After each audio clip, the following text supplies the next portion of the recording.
Welcome back, my friends, to the show that never ends. We're so glad you could attend. Come inside, come inside. Hello, everyone. Welcome back to another episode of Expat Conversation with your host, Michael Nolen. I want to say thank you very much for tuning in. If you're new and you've never seen the program before, this is an outreach of the University of Guadalajara Institute of Innovation, Investigation, and Governance, which is headed up by Dr. Marco Antonio Cortez Gradado. And I want to say thank you very much for tuning in this morning. We've got a very special guest.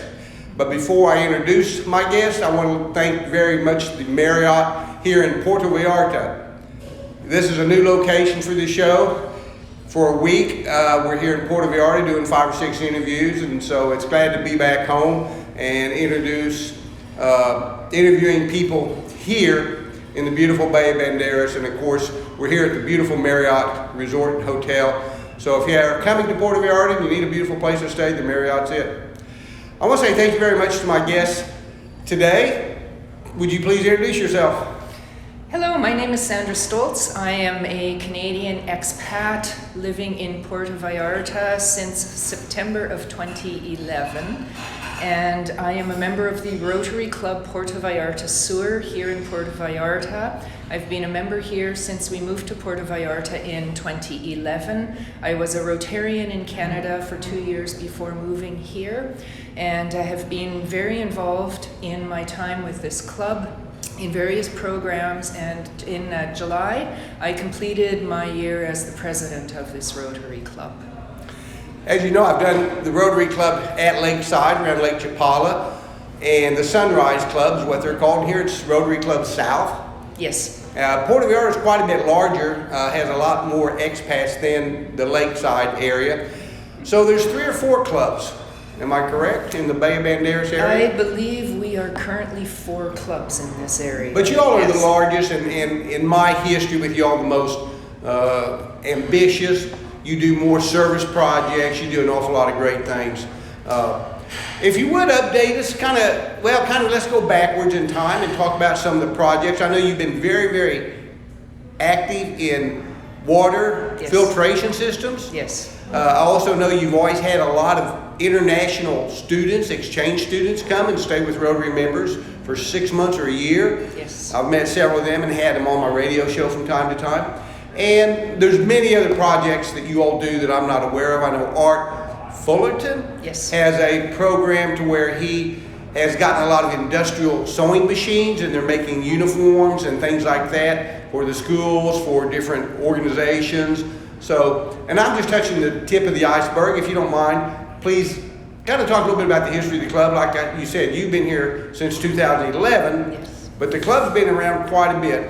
And what is really cool about this club is it's very diversified. It has people from all over the world that are members that are living here full time.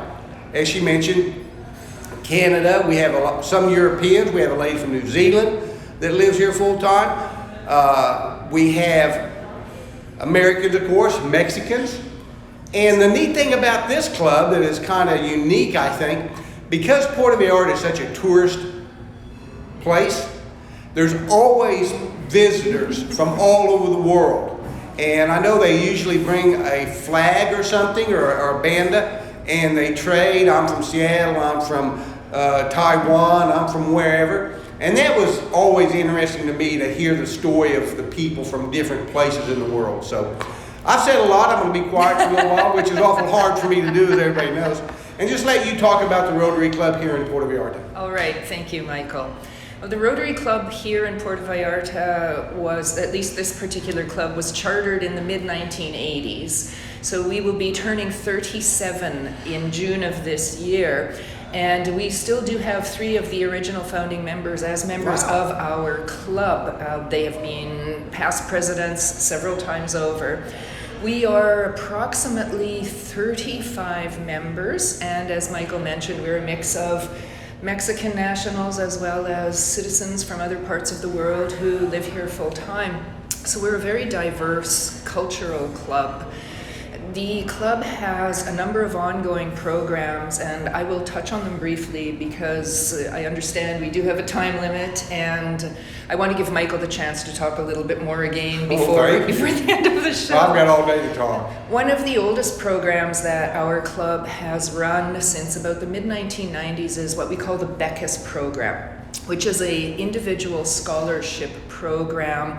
We currently have approximately 400 students in this program, and how the program works is it provides some financial assistance to students from a very poor and underserved community to help them stay in school by providing them money to buy the incidentals that they need to continue their education from middle school or junior high school onwards through to university. The students have to have an 85% average to qualify for the program, and the program is very tightly administered on their qualifications. We solicit through the club individual sponsors from Rotarians in other countries, from individuals who are interested in providing the opportunity for education, from friends and family, and the contribution amounts are $300 US a year for a junior high school student. $300 US. $300 US a year, $350 US a year for a senior high school student. And if the students are in university, depending on their program of study, the scholarship amount is between $400 US and $1,000 US per year. The higher end scholarships go to the students who are studying in medicine, nursing, dentistry, the more professional faculties, because the costs of their supplies to participate in those programs has gone up a lot over the last few years, and so it provides them with the necessary funding that they can purchase their medical and dental equipment, architectural equipment. So that is a very important long-standing program for us. We also operate a community education program at Volcanis, and as Michael mentioned, Art Fumerton, who is a Canadian through the US Expat, has operated an education program in Vallarta since the mid-1990s. This particular program in Volcanis started 11 years ago, and Volcanis used to be, I should say, a very poor, underserved community when Art started the program, and the program was started in the old primary school building, which had been left vacant and was run down. The work was put in by Rotary and volunteers to paint the school, clean the school, and Art started originally in programs providing before and after school supplementary instruction in English. The program over the last 11 years has grown to now encompass over 400 students. Wow. These students attend from grade 1 in primary school right now through grade 12. I believe Art currently has 7 full-time teachers employed. They are offering courses not only in English, but in computation, in computer programming, mathematics, reading. They're just starting a book club. They're supplementing their library with donated books from anyone who wants to donate books. They offer courses in self-esteem to girls. They have an orchestra. They have 2 organized soccer teams. And all of this is funded through donations from individuals and Rotary clubs in Canada and the United States and a few overseas. And what this program has really done in the last 10 years, Michael, is it has changed the whole dynamic of the community of Volcanis, because the kids want to go to school, they want the extra learning, and because Vallarta is a tourist town, English language is essential for these students once they graduate to secure a good job in tourism or in other industries that service tourism, such as healthcare. So the program is now graduating students from university who started in grade 7. My mom sponsored one of the young girls in grade 7 out there, and she went all the way through high school, and last August she graduated her 5 years in nursing school with top honors and a 96% average. But the increase in the quality of the education in Volcanis has brought the community up, because these students, they go out, they get their education, but they come back to the community and they contribute to the community. And Art has very insistent on each student who receives a scholarship in Volcanus, they have to do 4 hours of community service a week, because they have to learn that not only is it important to be willing to receive, but we have to be willing to give as well. Mm-hmm. And so the students help in homes of seniors, cleaning, doing yard work. They pick up garbage in the community, and they have a wonderful administrator at Volcanus who coordinates all of the students and all of their educational programs. So that has been a program that has been very, very important to Rotary in this area.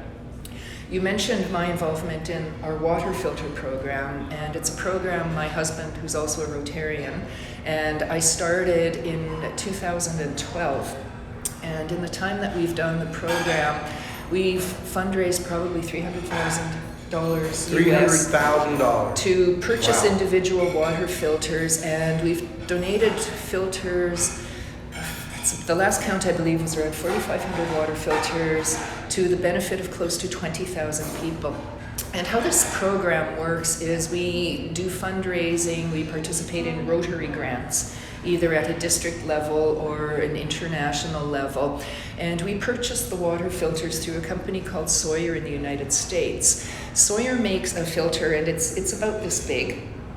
And it is the same technology as kidney dialysis. So it's a series of microfilters, and the theory is if we can clean your blood, we can clean your water. So the filters, we attach them to a 19-liter bucket. And people say to us, well, why do you give a bucket to a family with a filter? And the reason is because a lot of the communities that we service are a little bit more remote, or they are closer in urban, but they're not on any type of a water infrastructure system. The municipality will take the water to their community into a storage facility or a dugout. Sometimes the community will have access to the property line, other times not, but the water is not treated. So with a bucket, they can collect the water from whatever source. We serviced communities around Banderas Bay. We've had to go by boat. We go up into the mountains, and a lot of these communities will access a stream or a well, or what they call an ojo de agua, which is a water hole in more of a stone type of terrain. And they put the water into the bucket. The water filter has been approved by our local municipal water agency, CIAPAL, to remove 99.999% of contamination in water. And it has also been tested by the FDA, and Sawyer has used this water filter throughout the world in many communities over a lengthy period of time. The water filters are very essential for us here because of the high rate of contamination in the water. There are more than 20 water bodies, streams, rivers that flow into Banderas Bay, and the people who live upwater from these streams use them for their sewage. Their animals are in them. They put their garbage in them, so the incidence of parasitic disease here is very high. And the water filters remove all of those parasites. They remove the coliform bacteria, they remove E. coli. So the benefit to the recipient and their community is that people are healthier. They're receiving a filter free of charge. We provide them with classes, we provide them with instructions. The filter is very easy to maintain because it's a series of microfibers. We use a filter syringe that it fits perfectly to the filter that comes in the filter kit. They backwash the filter with clean water. That's all they need to do to maintain it. It doesn't need parts, chemicals, batteries, and the life expectancy of a filter, if it's properly maintained, is 10 years. Wow. So for 10 years, the families can have access to clean, safe drinking water 24 hours a day. We always tell them, save an empty soda bottle, fill it with water, take it with you when you go to work, send it with your children when they go to school. And we've gone back to the communities to just do follow-up with them to find out, are we really having a positive effect? And the response is overwhelmingly yes. You have changed our community. And we've seen children who had been so skinny because the parents needed the money to buy water, now filling out because the money's going to food for the family, it's going to health care, and again it's raising the level of the community because people now aren't sick, the children can go to school and learn, the parents can go to work. So it's a program that obviously is very passionate to my husband and I. And clean water really is a human right. And unfortunately, it's not accessible for everybody. So that's where my passion lies. I know I've gone on a lot about it. No, that's great. It's a very, very important project that you all have been doing for a long time. And as you said, it's had a very positive effect on the area. So many people come down here to Puerto Vallarta to vacation or live, and they never really leave their comfort zone. Very true. And in the Bay of Banderas, which is probably one of the largest bays in the world, I know from point to point of Punta de Minta down to south, it's about 40 kilometers. And there's a lot of small communities up in the mountains and everything that just don't have any infrastructure at all. And so it's very important, and you all have done an unbelievable job. So I'm glad you went on about that. Thank you. Did you want me to review a couple more programs? Yeah, any other projects? We've got about another 10 minutes. Okay.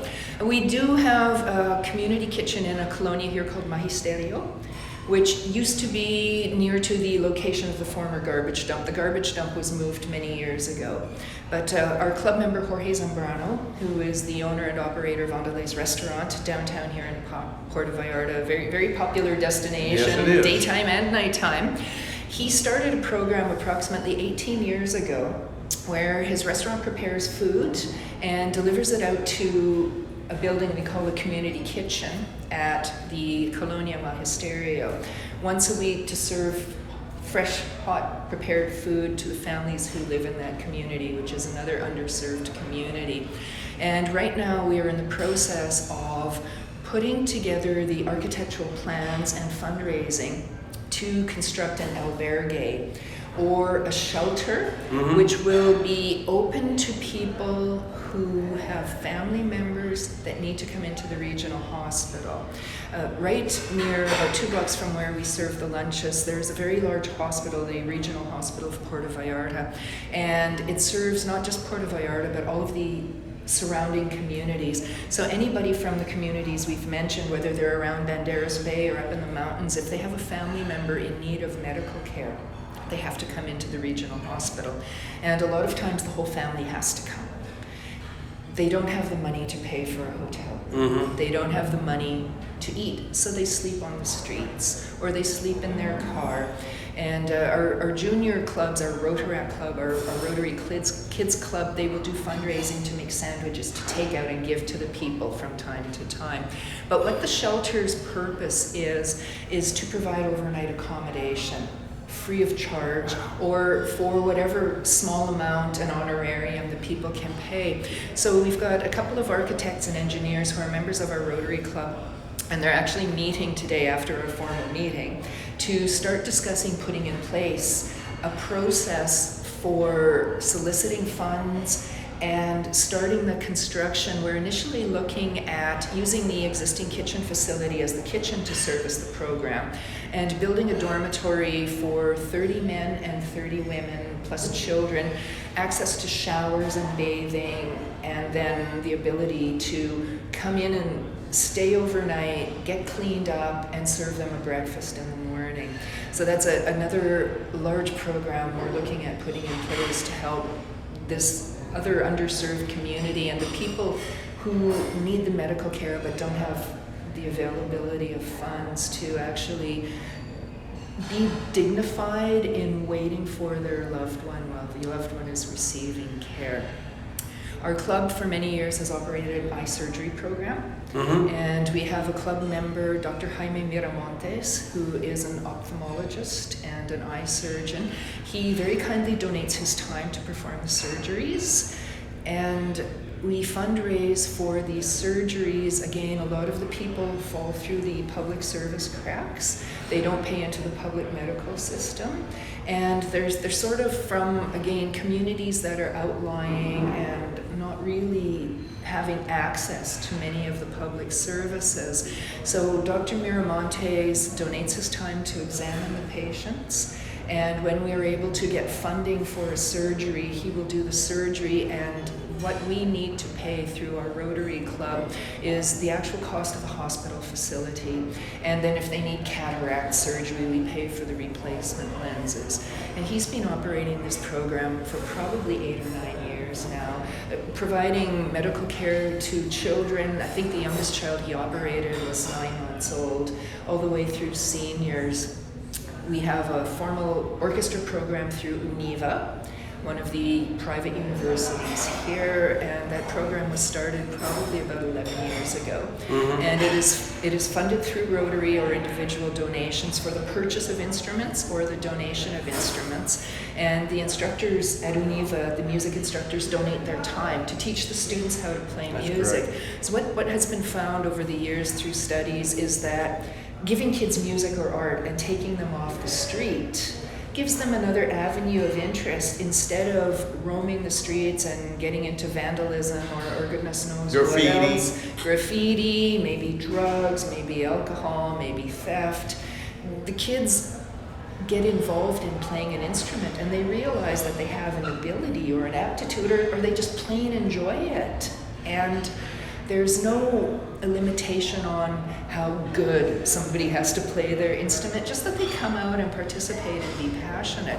So through that program is how the Volcanus Orchestra developed. Is there was a mutual arrangement for the sharing of instruments.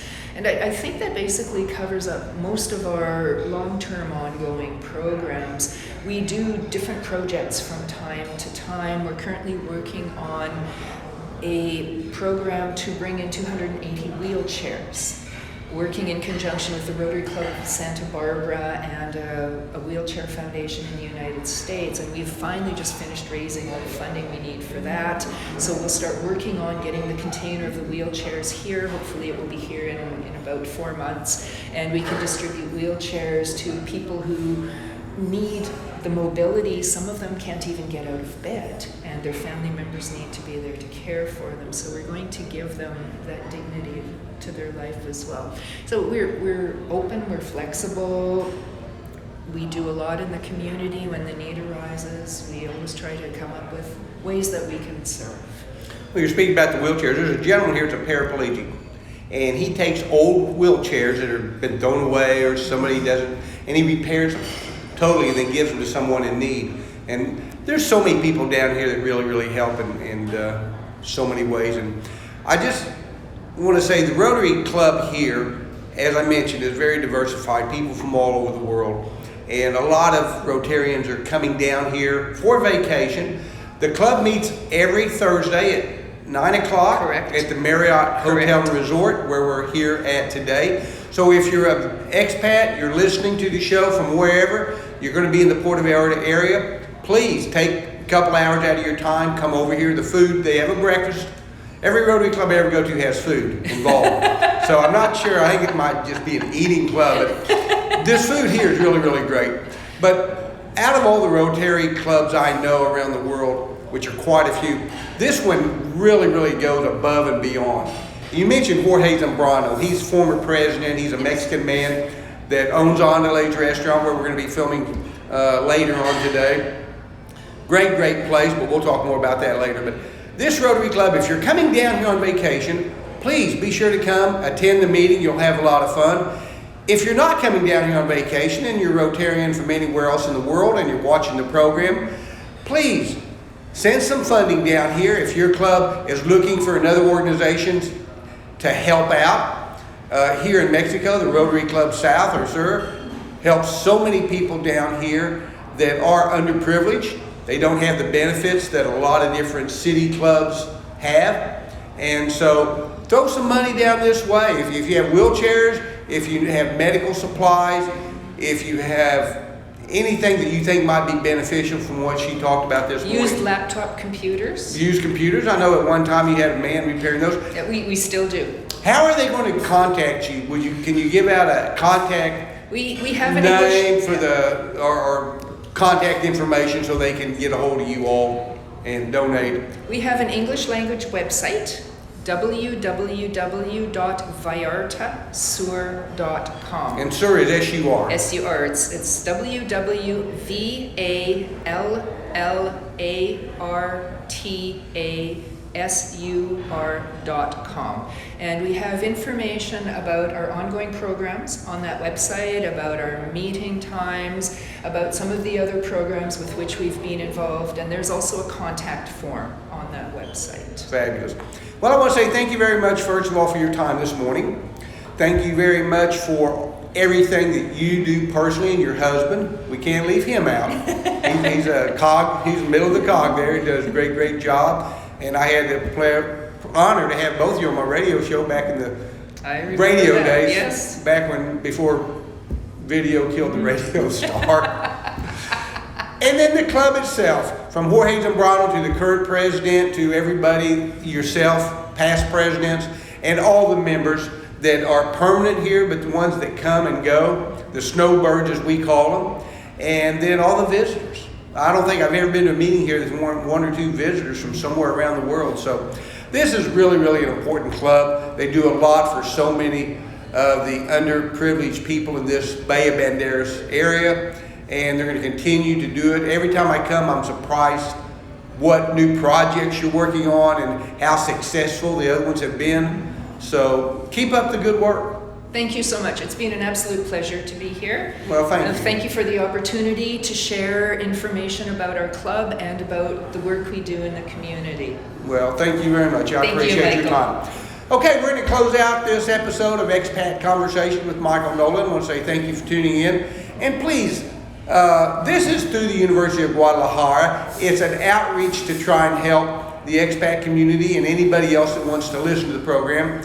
We're not in the YouTube business to try and make money for anything. This is all voluntary. It's just to get the information out to people.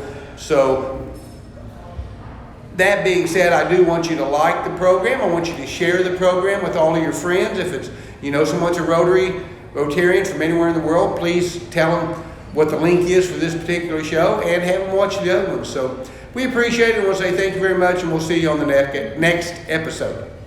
Thank you. Happy trails to you until